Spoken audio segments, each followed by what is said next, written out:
1730 hours on April 4th, 2004, Sadr city of Baghdad, Iraq. Allahu Akbar, Allahu Akbar. 1st Platoon, Charlie 25 Cav, was escorting a sewage truck in the southern part of the city. Allahu Akbar, Allahu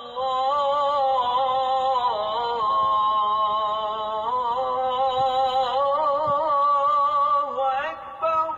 1755 hours as the sun began to set. Ashhadu an la ilaha illallah. 3 large groups of men scattered to the north as the patrol approached. Ashhadu an la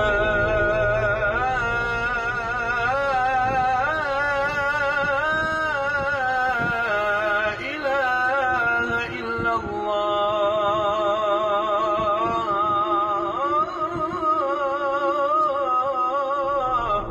Everyone in the patrol began to scan their sectors. Ashhadu anna Muhammadan Rasulullah. The city of over 2 million people grew eerily quiet.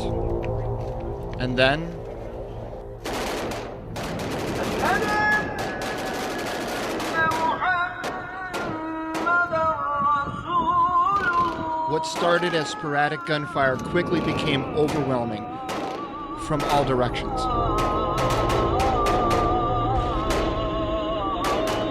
Enemy forces across the city called to arms by the echoing calls of prayer, bouncing from one minaret to the next. This sparked a chain reaction that threw the 1st Brigade Combat Team, 1st Cav Division, headlong into the battle we now call Black Sunday.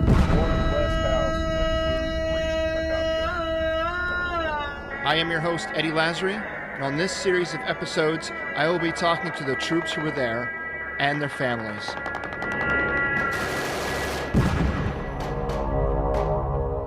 We will be following and discussing The Long Road Home, a 7-part miniseries on the National Geographic Channel.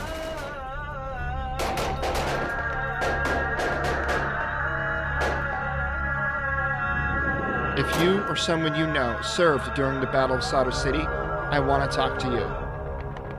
Join us over to our closed Facebook group 04-04-04. Now let's meet our next guest.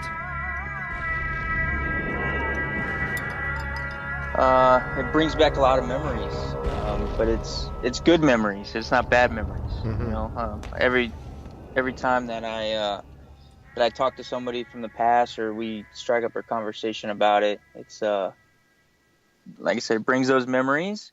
But none of them have been negative the way I view them, so they've always been some type of positive. This is Justin Hardy. Then Sergeant Hardy was a section chief of our 2nd Platoon Brigade Reconnaissance Troop. And so you're still serving. I am. And just made Sergeant Major as well. Congratulations. Yeah. Oh, got selected for Sergeant Major, so. Well, that's good enough, man. Yeah. Did you go to the Sergeant Major's Academy yet? No, I'll be doing that next summer. So. A good buddy of mine just graduated. He and I served together. We were buck sergeants together in 4th Infantry Division before I went to Korea. And he just went through the academy, graduated, and now he's got a battalion. He's got like a training battalion, one of the boot camp basic training battalions. I forget which one. Oh wow! But that's awesome. Yeah, I got to get him on here too. But it's fun kind of watching everybody else, you know, that's still in kind of progress and tackle some huge accomplishments in their career. It's really cool. So how has it been in your career since our deployment? I'm sure you've seen the Army change a lot, I bet. I have. From initially when, you know, I joined in 98, 99, and then going through our deployment, went through another deployment right after ours, and then, you know, didn't need to go again. So I've seen a lot of changes from don't ask, don't tell stuff going in and out, and then just the Army transitioning completely almost. New sergeant major of the Army coming in and changing a lot of things for the good. Old sergeant major of the Army, tattoo regulations and uniform regulations and all these other things. But they're going in the right way. I mean, as far as I can tell right now. Yeah. So I'm sure you're keeping up with the miniseries on National Geographic, The Long Road Home. Absolutely. What's your thoughts on what we've seen so far? So in the first episode, and the second, it's really good. I think how they portray what happened that day, and going back, I think it's a very, very good description, and just getting real knowledge. It's not like the other movies that we've ever seen, especially like Vietnam conflict. When they just made these random movies, they didn't get they got some feedback, but not as much, I think, as for this miniseries. And I think it depicts it really, really well. And it amazed me that it was all done in Fort Hood pretty much, and how they interacted with the 2-5 guys and things like that. So yeah, it's good. So it's weird, right? Because we have, before we deployed, or even after, we watch, Band of Brothers, Pacific, Hamburger Hill, all those old war movies, right? Anybody that serves just pretty much sucks in all the combat movies. And there's, on some level, you can kind of relate with some of those movies, but they're not movies of your time, right? Yeah. And then we watch The Long Road Home, and it's not just of our time, but it's about us, essentially, of our time there in that battle that we fought in, and it's kind of surreal, you know what I mean? It doesn't feel like we were part of history, but I know that we were, and it's just interesting to know that. I don't know. It's like I tell these. I've been telling these stories since our deployment to friends and family, whatever, and everybody's like, "Oh, yeah, oh, that's nice," But then all of a sudden, this miniseries comes out, and it's like, "Oh, you were there? You fought as like, yeah, these are the same stories I've been telling you, this whole time." But for some reason, because they've captured it in a movie type setting, now all of a sudden it's like it becomes real to them. You know what I mean? Yeah, and for me, like I never really talked about that deployment to anybody, which I'm kind of a different person, anyways. But I never really talked about it, and then when I started seeing later on, maybe a decade ago, like now, roughly more. When I started seeing more people talk about it, it made me talk about it more.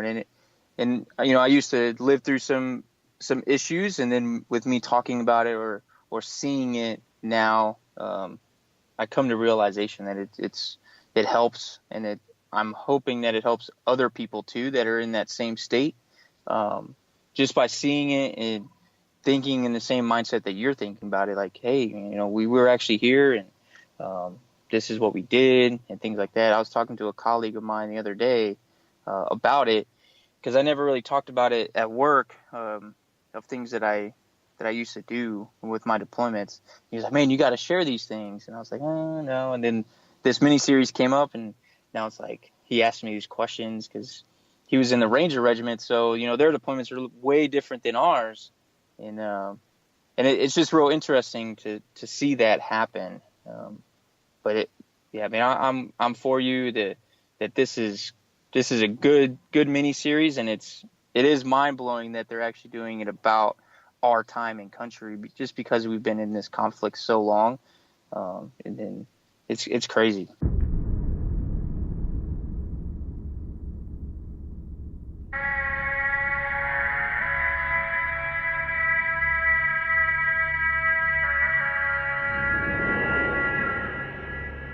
So could you share with I'm interested a little bit when you mentioned about not really talking about that first deployment.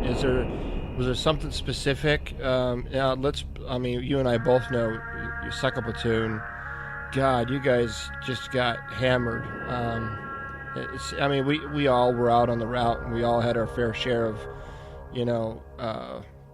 bad trips out the wire, but it seemed like second platoon kind of you guys definitely got more than a fair share of the hits for sure.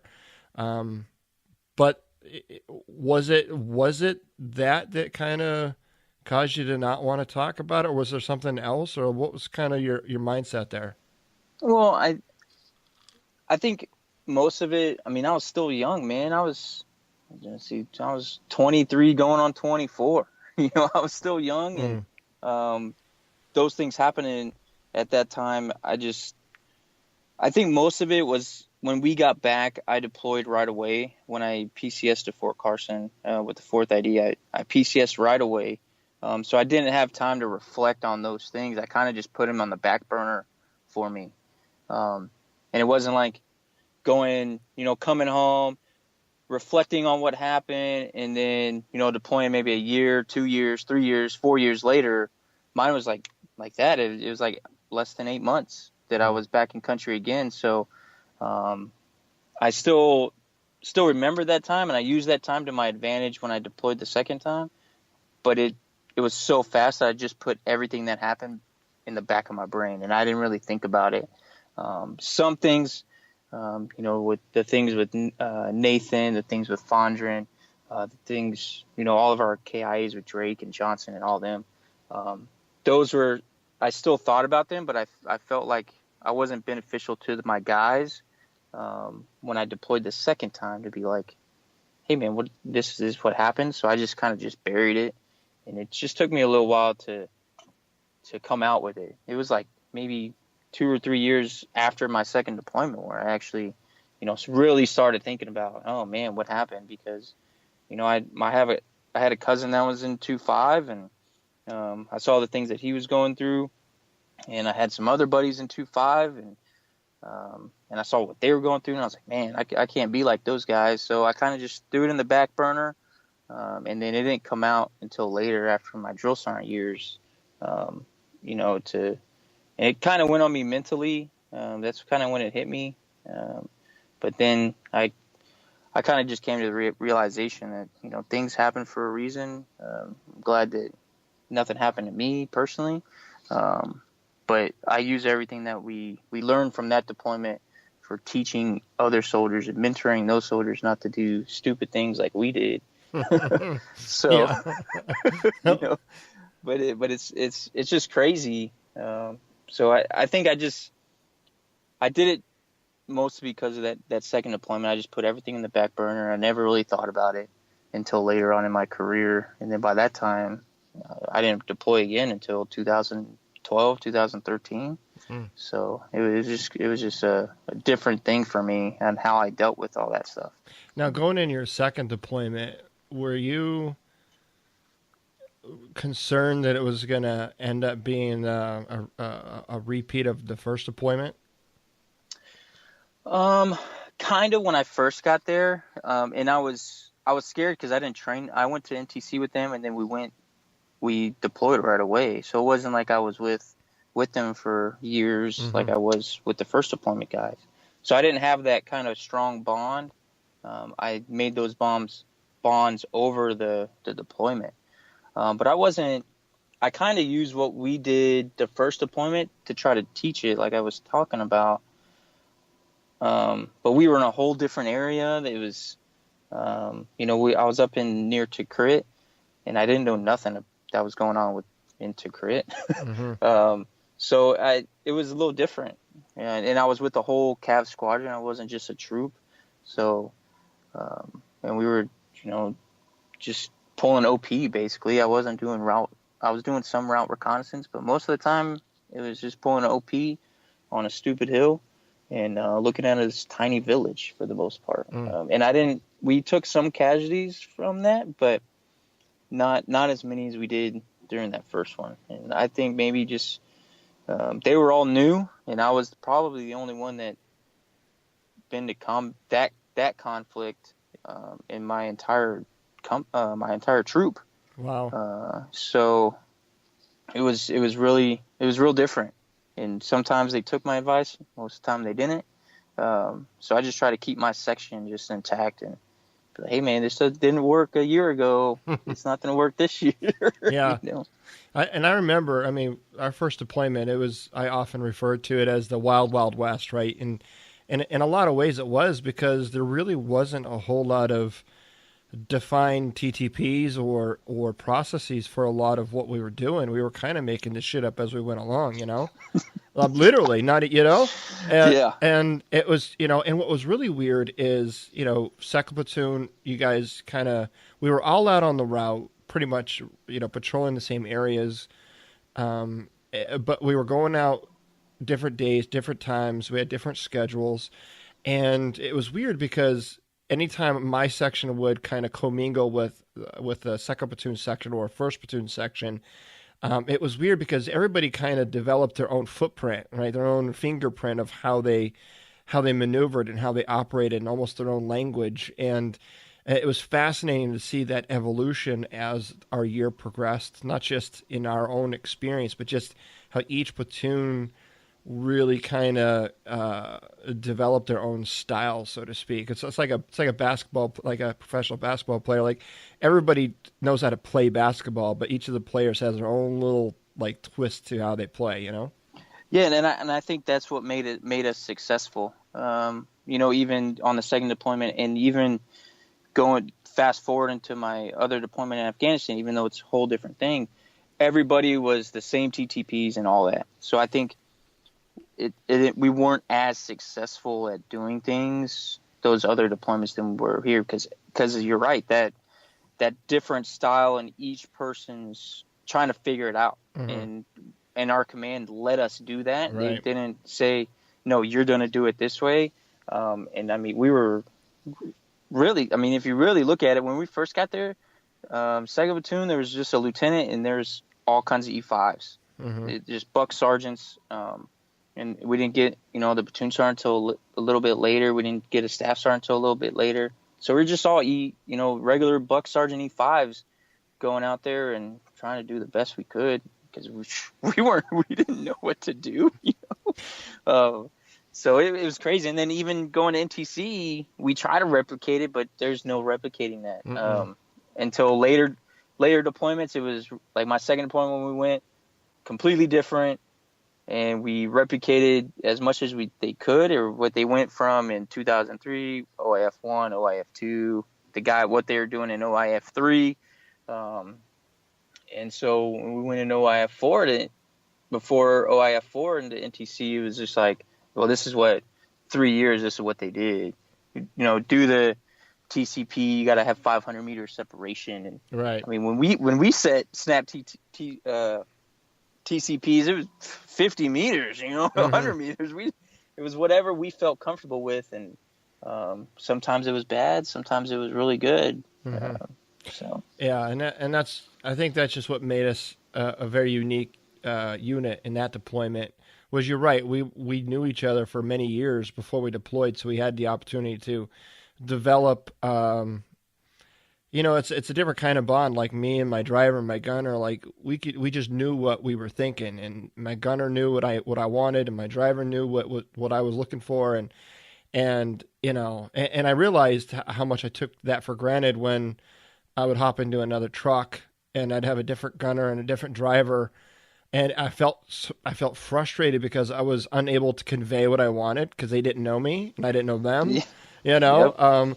But at the same time, like everybody pulled together, and whatever happened, regardless of what was going down with each of the sections, we all did a really good job, I thought, of covering down on each other and being there for support. And yeah, man, you were there for, you know, a lot of the really bad engagements, for sure. Yeah, the only one I wasn't there was Drake. That was the only one I wasn't there for, and but everything else, yeah, I was there, dude. Yeah, and I have a lot of when I first got out of the military, I didn't really talk about it a lot to a lot of people for a lot of different reasons. One, I moved up here to New England. It was like the furthest thing away from any military base, so I can kind of separate myself from the military. I didn't have that connection, but and not only that, but it made it difficult to talk to people because they just didn't understand it, right? But then again, I think that's an easy thing to say. I'm not going to talk about it because nobody here understands. There's plenty of people that will listen. It's really not needing Yeah. them to understand. I just need them to listen, and I never gave them the opportunity to listen because I thought that in order for someone to listen, they have to also understand, and that's not the case. When I finally did started to talk about it, some things kind of came out, and I realized that I felt a lot of guilt, especially around Fondren, and in particular that engagement because my section was just coming back or just coming in from our route, and we got a call, kind of a follow-on frago, and the plan was for me to swing by the front gate and not even come in the gate, just swing by the front part of Iron Horse there and pick up Lieutenant Hahn and another few other people to go up north and do kind of like a photo op for like a Texas A&M type of photo op, Yeah. and then drop them back off. That was the plan. And I was like, all right. So I'm standing, literally, my section's outside the gate, waiting for Han come out and this. I guess it was a major from the talk or something. I don't remember. And all of a sudden, I get a call on the radio from Cowboy Mike, and they're like, hey, Rogue One, just come on in. The second platoon's on their way out. They'll assume this, the escort up there, do the photo op and drop them off. I'm like, all right, Roger.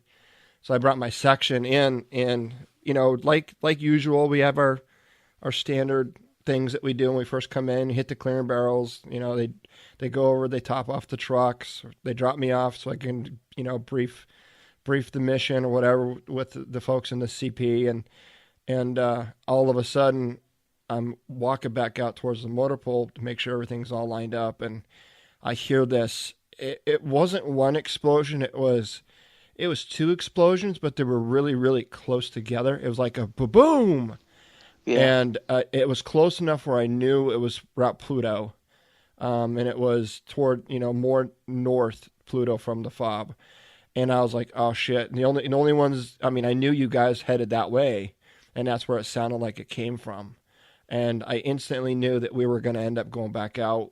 So I told my guys to hop back on the truck and stage on the ready line and wait for follow-on instructions. And that's exactly what they did. They hopped to it, and we got the trucks ready. And by the time we were ready to roll, you guys had already started to come in, bring the first round of casualties. I don't know if you came in together, if there was some separation in your trucks, but we were told to go out, basically secure the route. We didn't exactly know what or where or who, but we heard there were some casualties. And so we kind of just did a sweep, and we came back in, and that's when I dropped my gear on the truck, went back in, kind of find out what was going on, and I ran into Malt, and Malt told me, that Jay was hit, and I just couldn't believe it when he told me, and I just remembered there's just a trail of blood from where the truck stopped outside the aid station all the way up the ramp, into the door, all the way into the aid station, and I was just like, man, and I feel a lot of guilt about that because Fondren usually, or I think on this particular mission, his vehicle position was the position that I would have been in. So Yeah. So in a lot of ways, I felt like that was an IED meant for me, and he ended up taking it, and I was just like, it's those things you do. It's like I wrote something one time. It's published on my website. It's called Have You Ever Met What If? And it's a story that I wrote. It's about this battle that you have with this internal struggle of what if. What if I had done this, or what if we had been a little bit earlier, or what if we'd taken a different route, or what, you know what I mean? I'd imagine anybody that's spent any kind of time over there at one point in their life has dealt with this battle of what if. Oh, I definitely have. Yeah. Yeah, and it was weird. I hated that call that we said, we would go do the A&M thing. First of all, because dislike A&M. Um, and and then we would have never went that way. It's just like they called you in, but if we would have had to do it, we would have taken a different route, because I didn't have to go all that way and circle back around and do that. And yeah, that what if, man, because usually I didn't lead patrols. That day I led that one, and finding Jay was just in the second truck, and it was just weird. It was just a weird day, man, and that whole thing was weird, dude. Mm-hmm. So yeah, Fonder's thing, it did play a toll on me for a little while. There was like two parts of it. For one of it, me and Fonder most of the time didn't see eye to eye, and we argued a lot. But we worked together really well, and I kind of blame myself. Maybe that happened because of that, his incident, or and then I look at it again from another standpoint. Man, what made me choose to go lead that day? Instead of second in the order, and then so the Fonder's thing played a thing on me for a long time. It still brings up some memories and those bad thoughts. But I think one day he was doing something, and I finally talked to him on Facebook or something, and it was when he finally got like his track chair, and he was like, "Hey man, we just had like a good conversation, or via text message conversation," and that's when I came to the realization, I can't beat myself up about this anymore. And he's doing very well, and he's a hard charger, man. That dude, much respect for Jay out there, and what he went through. But man, it could have been a lot worse. And I'm glad it wasn't. Yeah, now he's got like 17 kids or something like that. Yeah, he's just a baby making. Yeah, man.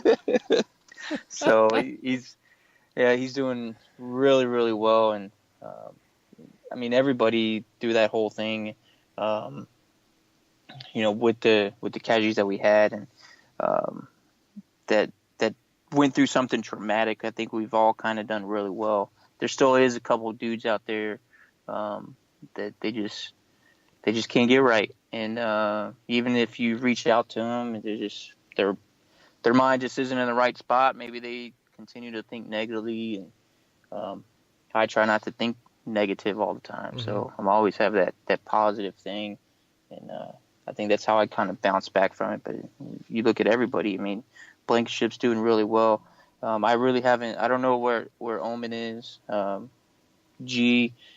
Gangwire. Last time I talked to him, I think he made Sergeant First Class finally, and I don't know if he got out or what. I really haven't talked to him, but everybody else is doing kind of well. They're living it up.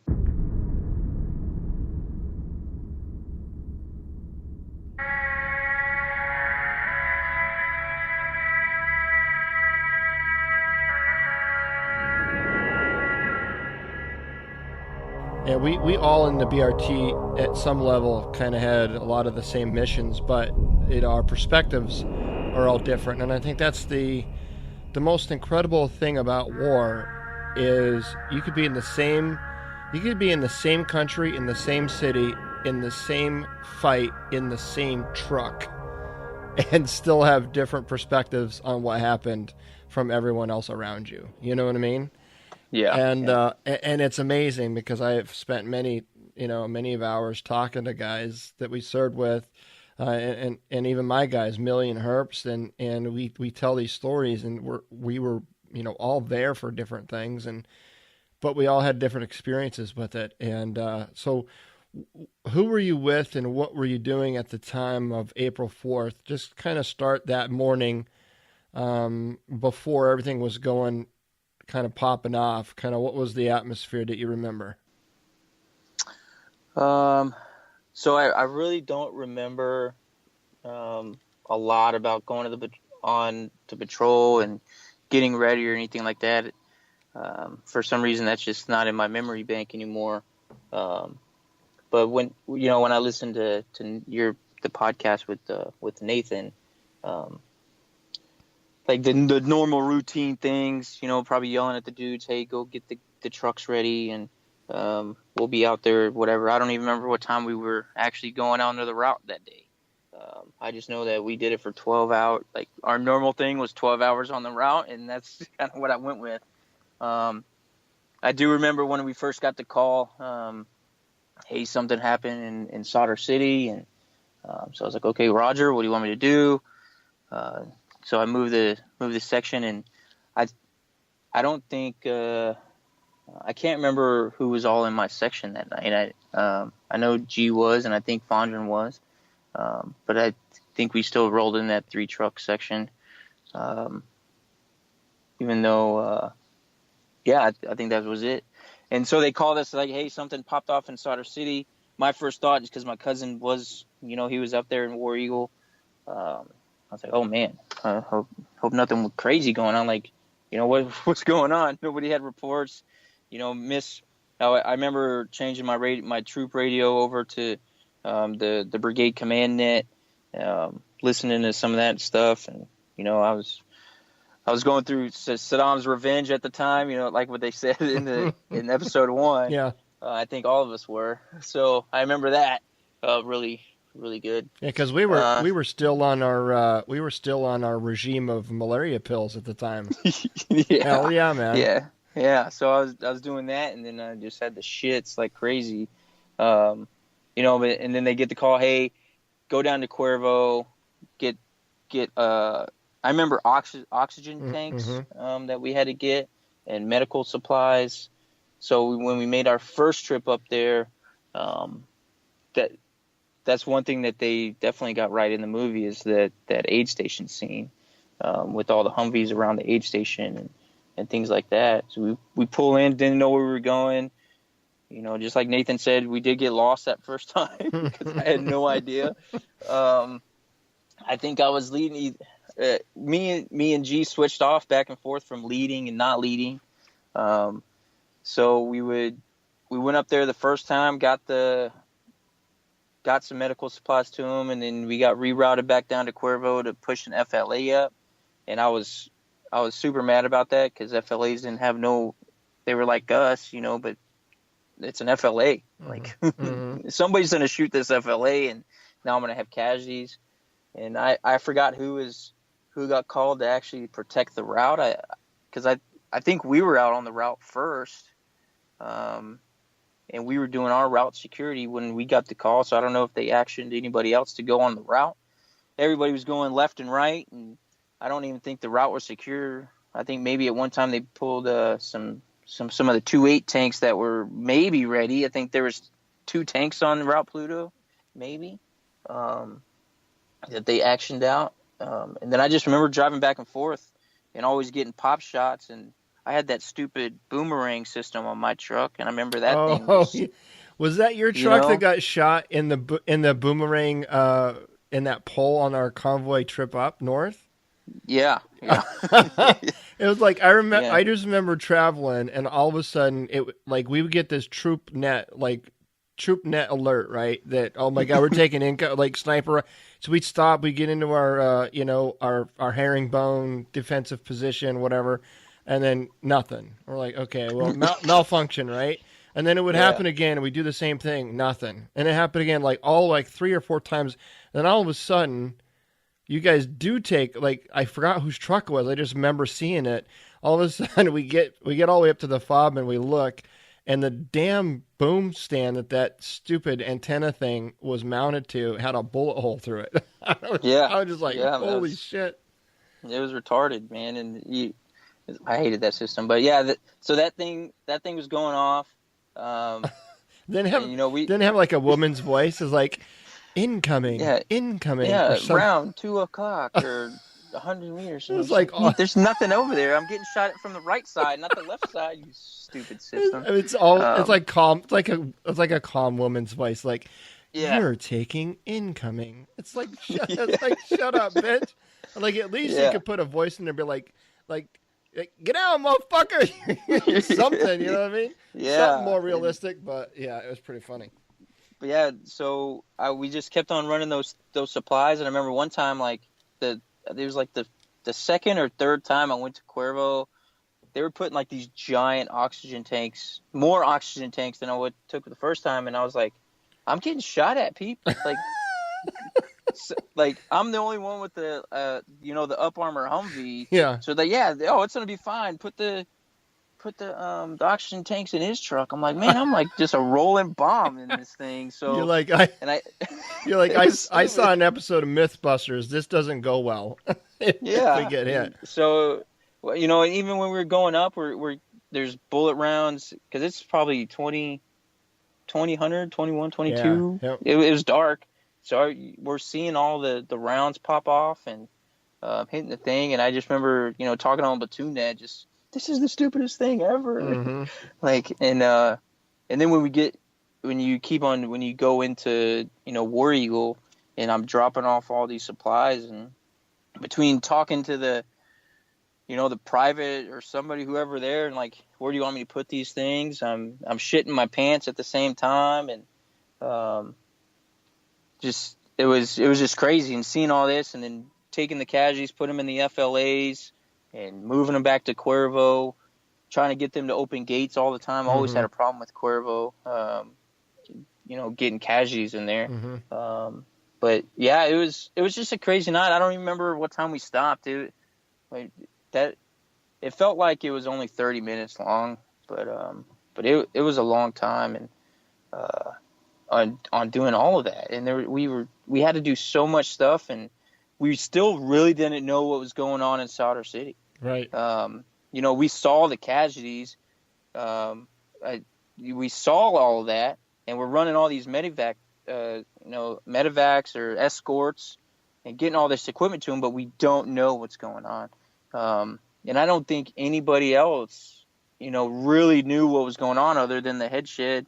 I don't even think the troop CP knew what was going on. They were just, the brigade was just saying, you're going to do this, you're going to do this, you're going to do this. Maybe the commander and stuff had ideas, and the lieutenants, but we didn't know, man. I think at one time, when we see the LMTVs, we had a conversation in the truck.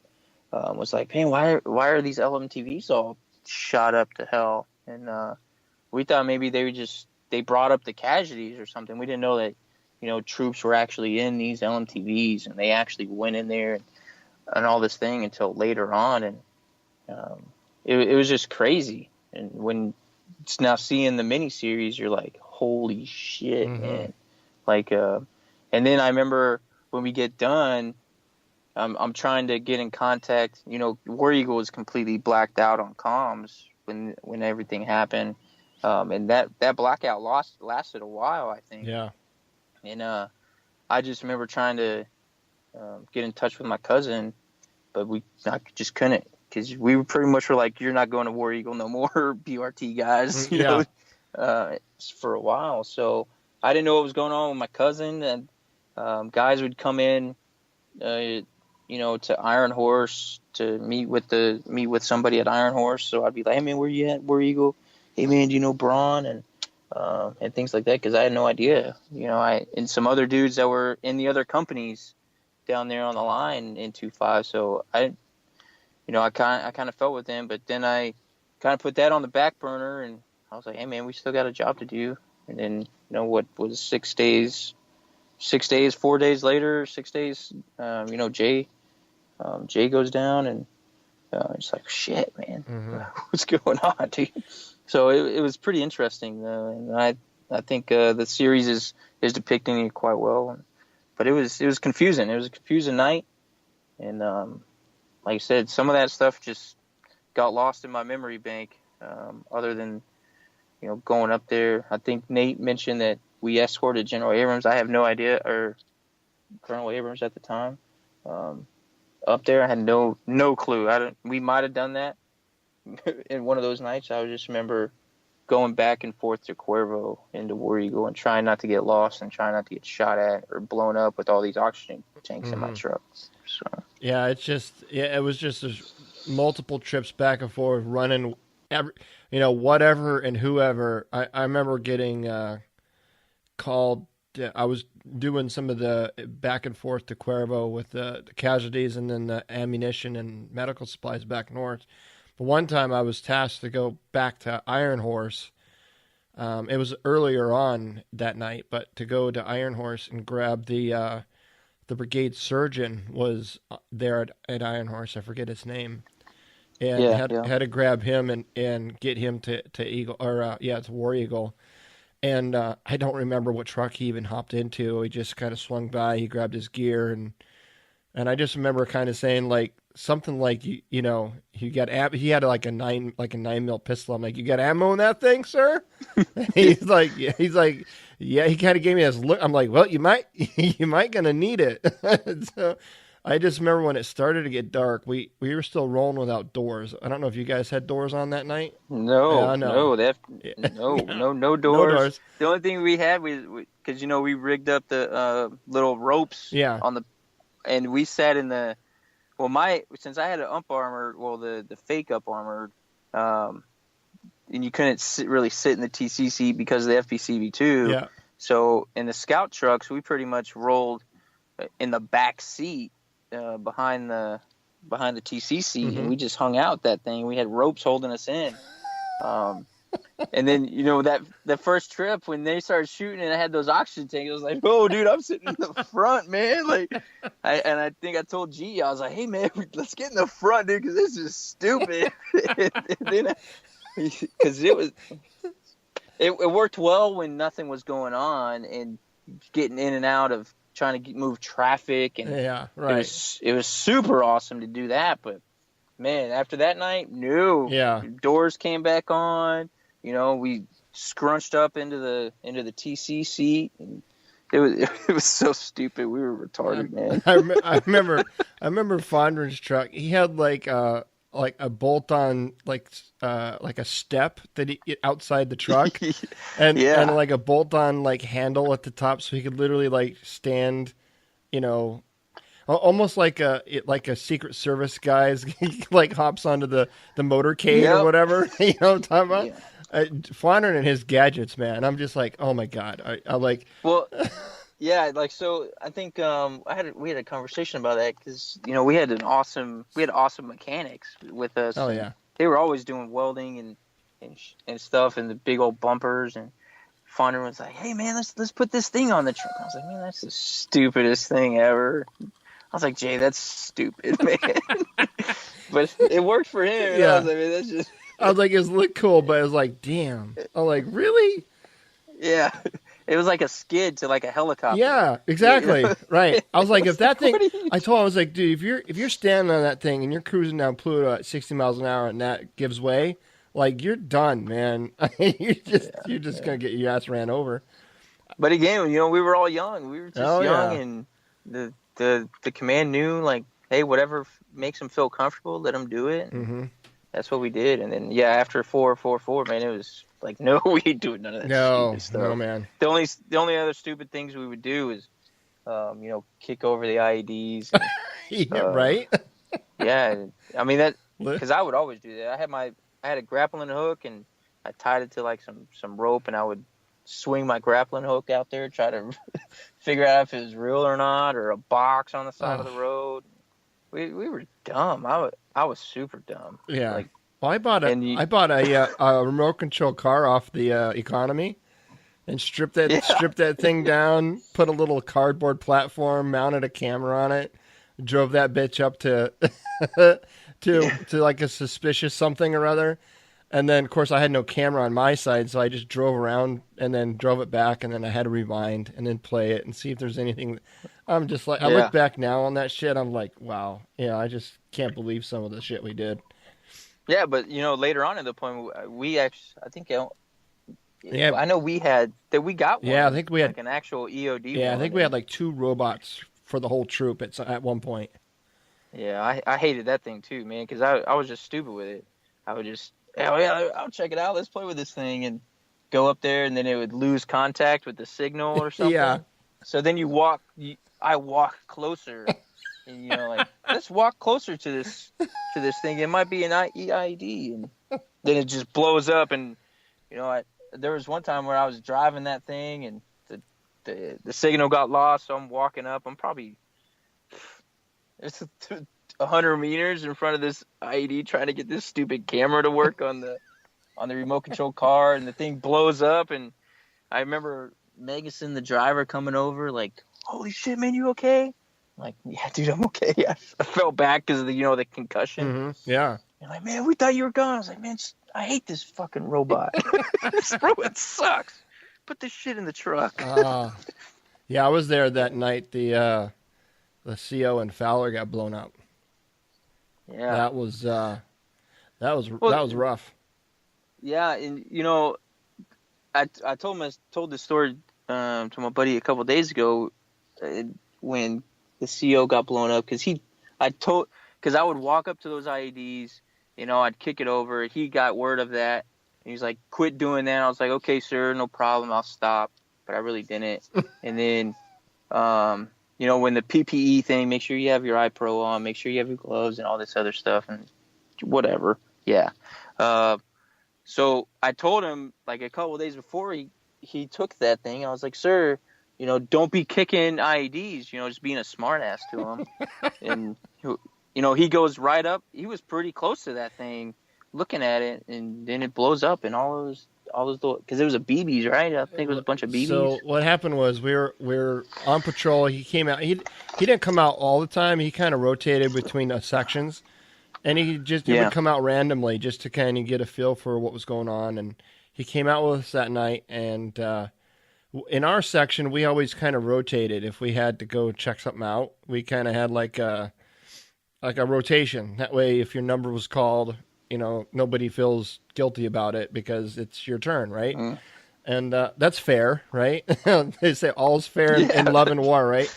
So we had a rotation, and I was lead truck, and we're cruising up, and you get, once you're on this route and you're making loops, especially at night when all the traffic is kind of gone, and you're making loops, like you get really keen on what's on the road and what's new, like what shows up out of nowhere.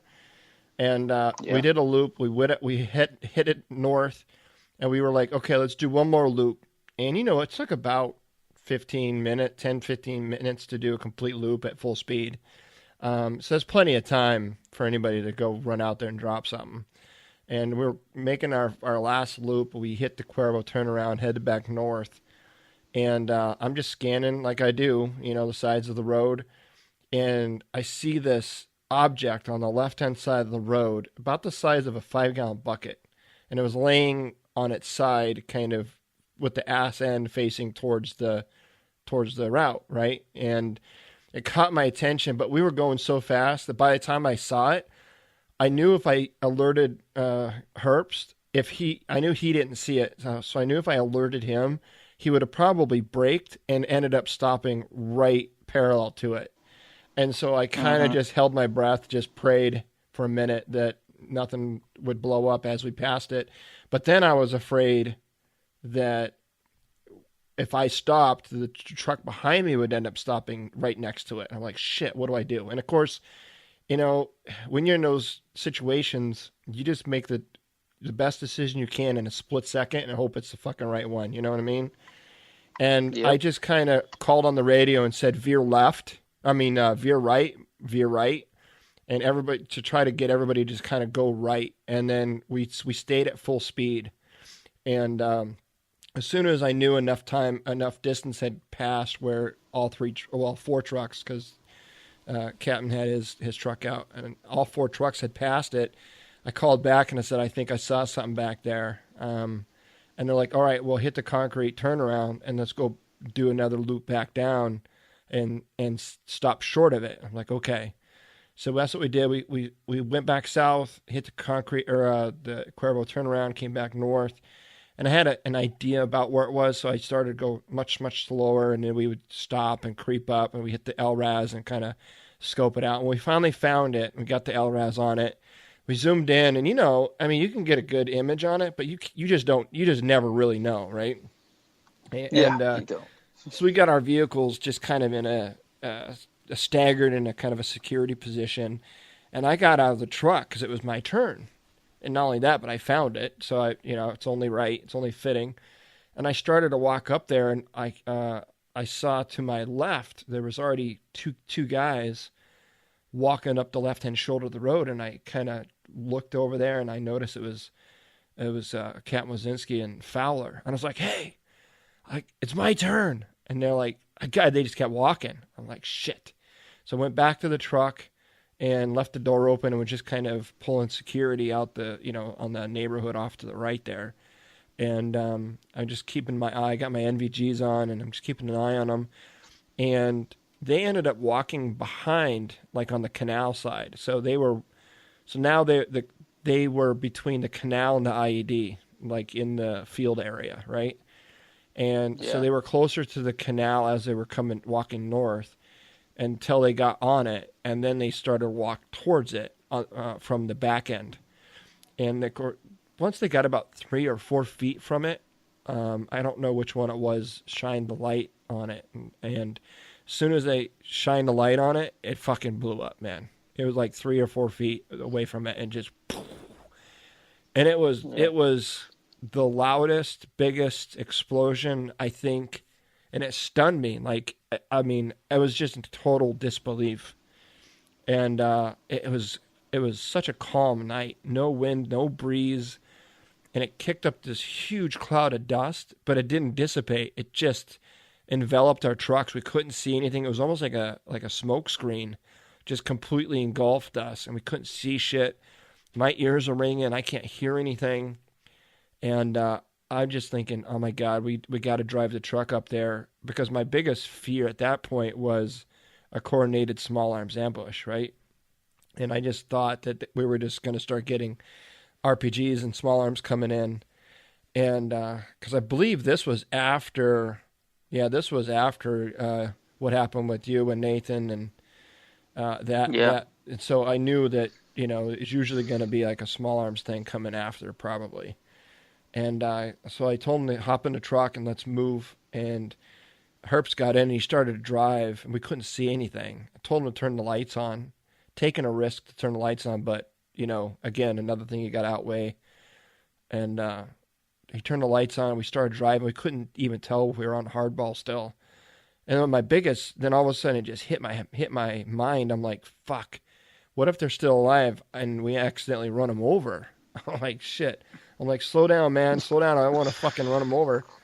Long story, but we ended up finally getting up there, and I got out of the truck, and I'm yelling for them, and I don't hear anything. I'm like, fuck. I'm thinking, dude, we got to get a body bag or 3 and start just picking up pieces. That's what I thought. And I ended up coming across Fowler, and he was standing. I couldn't believe he was standing. But he was messed up, man. He was shrapnel head to toe, bleeding, and yeah, man. So anyway, I don't want to get into that story. I'll tell that one later at some other time. But I got Fowler in the truck, and we couldn't find the CO, and I couldn't even see my trucks. I hopped in, I had no radio communications, and Fowler was pretty messed up. And he's like, man, he goes, we gotta go. He can feel it, like he felt like he was slipping away. You know what I mean? And I'm like, all right, man.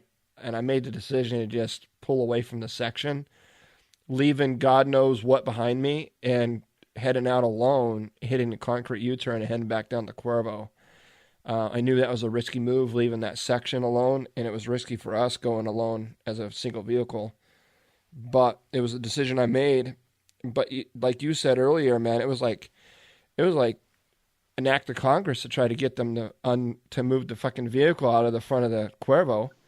I yelled at him, so like, we got casualties, let's get this thing open. So he finally moved it, got in there, dropped him off. By this time I caught some radio chatter that they had found Captain Wazinski and he was still alive. I'm like, oh, thank God. And they were coming in, and they came in. I told the gate guard to leave the gate open because we got more casualties coming in. And they brought him in, and I was already there waiting. And he gets out of the truck, and I look at him, and I was like, are you right, sir? And he looks at me and goes, do I fucking look all right to you?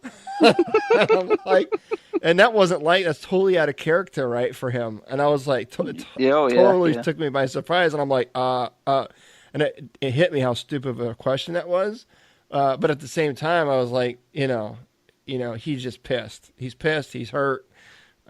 He ended up going home for a little while, recouping and coming back, and I'm glad he did.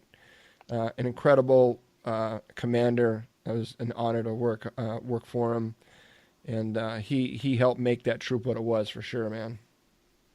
Oh yeah, I mean um, he had some big shoes to fill from Captain Alexander, our first troop commander.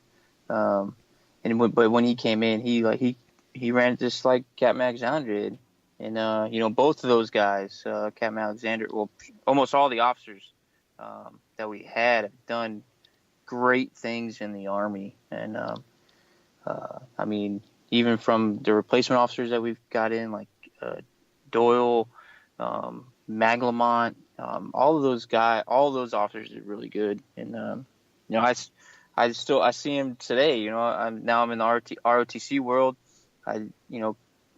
Lieutenant Colonel Alexander, he just retired. Saw him in the ROTC world. When I was in 3rd ID, saw Maglemont. Of course, Zuniga. He pinned me Master Sergeant when I got promoted because we were both at Stewart together. They're just great officers, man, and we were blessed. We were blessed with some awesome officers, because I know a lot that aren't that good. Hell yeah, man. That's for sure. You do any amount of time, especially as long as you've been in. I'm sure you've seen it all, man.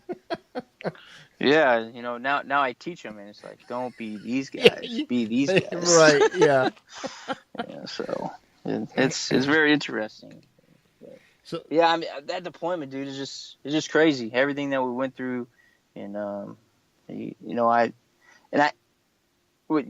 asked me, like, why didn't I really think about that later on? And now I'm sitting here on this conversation. I think they deserve to be talked about, but I think in my personal thing, I didn't talk about it just because it was bad for me, because I did go through a lot of shit and there were a lot of my guys. Mm-hmm. So I just kept that in, and over the years I kind of came to that realization, like, these guys have to be talked about. They have to be chair surgeons, and then everybody. We've done some reunions. Second Platoon has done some reunions that I've been a part of. It's just good talking to all them dudes. So wrapping up here, what's your hopes for the rest of this series, The Long Road Home? What do you hope comes of it? I think people really understand what that time did to people, and that's time before the surge and all that stuff. And I think, just two things. I think it helps the guys that were there. I hope that it really helps them to understand what happened, and maybe to relieve some stuff from them. But in turn, it could go bad too for some of those guys. And then just the civilian people, normal people, being like, wow, man, this is a crazy deployment. And this is what happened, other than reading in the news. And I think in the news today, it's if it's on Facebook, it's true type of thing. Mm-hmm. So this coming in here, and people really understand what was going on. We were on a high from ousting Saddam. War is actually ended. Bush says that. But then there's a lot of years that took to take over and help the Iraqi people to be better people and to things like that. And there's a lot of stuff that happened, and it was kind of like, I don't want to say like Vietnam, because Vietnam was a whole different thing politically and things like that. But in the initial stages of Vietnam, we went over to peacekeep and things like that, and that's what we were doing. It was humanitarian mission, but there's all kinds of things to do with that humanitarian mission. And we saw combat, we did humanitarian missions, we did all of that, and everybody during that time It was crazy. I think it took 4 years to regain Sadr City, 4 or 5 years. After that initial shock. And people always ask the civilian people, why are we still sending troops to Iraq? And hey, this is why. You're in Sadr City where there's 3 million people, and you see the sewage and how they lived and stuff. And I hope that reflects on some people to say, hey, this is why we did it. But it was happening all through Iraq. I mean, you look at Ramadi, and Ramadi's really big, Tikrit, all those big cities in Iraq. But I think it gives them more of the civilian populace a perspective on what we went through and things like that. Yeah, man. Well, you're gonna appreciate the artwork for this show that I put together for you. On the previous 3 episodes, I just have a single image. But for your show, I actually picked 3 pictures to put on there of you. And I did it for a very specific reason, because I'm going through my Rolodex of pictures, not all of them. A lot of my pictures are still on the CD. I got to get them off digital, but the pictures that I do have of you, one thing stood out in my mind is they're all pictures of you giving away shit. I got a picture of you giving away Flags, chickens, turkeys, flags, basketball, and one of them you're giving away the bird, right? And so I got 3 pictures of you giving away shit. It was like you're like our troop Santa Claus, I think, just giving away shit. And not only that, but everybody seemed to get pictures of you giving away shit to prove it that you were. Everybody, everybody did it, but it seemed like we only got pictures of you doing it for some reason. Yeah, it was man. And I was pretty much like, because I'm a calm, cool, and collective kind of guy. But some things are just stupid, and like give it to Hardy. He'll pass them out. Yeah, give it to Hardy. Oh, Roger that. This is the funnest thing ever. I mean, get all these pencils and soccer balls and backpacks and chickens. I hated that chicken drop, man. We almost Operation Chicken or something. Dude, we're gonna have to hop on another time and do another story. But we literally almost had an incident doing handing out chickens one day. Me and Malt, and another time that Captain Wazinski was out with us, and it turned like into a mob. Like we thought some shit was going down, bro. I had to fire like warning shots in the air in order to get the crowd to disperse, because it was brutal, man. They were picking up rocks. They almost stoned Malt to death. It was oh my god, dude, it was brutal for chickens. But they were fucking kosher, though, don't you know? Yeah. They were kosher. Man, it was crazy. Oh man. Well, thanks for coming on, man. We could just tell stories like this all night long. It's been great talking to you. This is the first time you and I have actually spoken outside of social media since our deployment, and it's great. It's been a minute. Yeah, dude. Great catching up with you. Everybody's busy, but thanks for carving out some time out of your schedule. Come on here and sharing not just your stories with me, but with everybody out there. It does take a level of courage and humility to share a story like that, and you're leading the way, right? I mean, a lot of times, the only thing guys are looking for is permission. And they find that permission in guys like you and me and Nathan and the other people that have agreed to come on. They find that permission in those of us that are leading by example. It's one thing to say, it's okay to talk about it. It's another thing to actually demonstrate it and do it and lead the way and show people that it's okay, Yeah, and that's really, I try to do all that to, even still today. Leadership is really big, and you can't hide. People need to know these stories. People need to do that. And then even when I teach, young future to be lieutenants, these things, I tell them that that's what future leaders need, to make the Army successful, and not all the negative stereotypes of the Army. I mean, they get some of that, but most of it's joking. But it's these stories that you can tell over and over to say, hey man, this is why you need to do it. And and I don't want to go too long, but now I teach military history too. So I teach dudes from, back in the colonial era all the way to present day, and most of the students don't care about the history. Like, I don't want to say don't care. They want to know more about what's going on now. Mm-hmm. So I have to, change my perspective on how I teach it. And sometimes it's hard for me to talk about the GWAT and, and what we're going on and doing all of these things. But this is what they need to know. And especially with the Army's mission of, a more strategic leader, and, it's going to be a digital battlefield, and there's all kinds of new articles out there about that. But the GWAT is the hottest ticket, and veterans that were there need to reach out to these young leaders to really, really influence them and make the Army better. And we don't want to do what happened in Vietnam, where all those guys take all that knowledge and they don't really pass it on until later on, 40 years later. And that's one good thing about this movie. It's been 14 years that we've been in it, but there's already something coming out to show and so people can get in that mindset. Young leaders, sergeants, soldiers, officers, to show them, hey man, these guys know what's going on because we're still in the Army. Mm-hmm. It's not like we only did 2 years and then we got out of the Army like the Vietnam cats. We're still in. Take all that knowledge, because even when you first came in, we didn't have a lot of Desert Storm guys.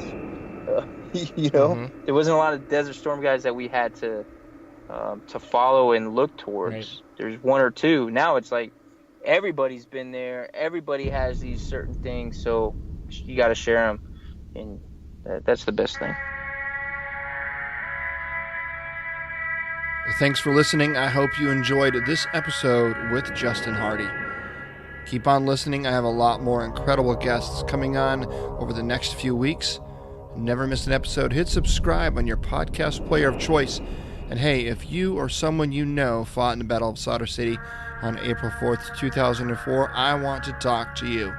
You could connect with me by heading over to our closed Facebook group. Just search for 04-04-04. Until next time, and remember, shoot him in the face.